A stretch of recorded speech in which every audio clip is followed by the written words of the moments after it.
Oh, thank you. Hip Hop TV. Yes, that Benzo. I love that Benzo track with Bone Thugs because I feel like that's the essence of Bone Thugs, that whole sound. So yeah, we played it here live. So yesterday we had we had Flesh Bone and Layzie Bone here. And Crazy was supposed to be here, but because of the rain, he had street closures and he couldn't be here. But we did some a really dope interview. It was an hour long. I normally don't do hour long interviews, but hey, it's Bone Thugs and Harmony.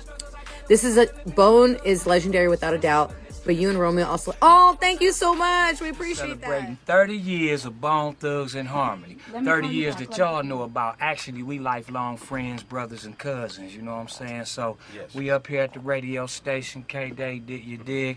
Somewhere that we first came to with Easy E back in the day. We're talking about Flesh Bone, Layzie Bone, and I'm telling you right now, celebrating 30 years of Bone Thugs and Harmony. 30 years, baby. Come on. TV is in the building.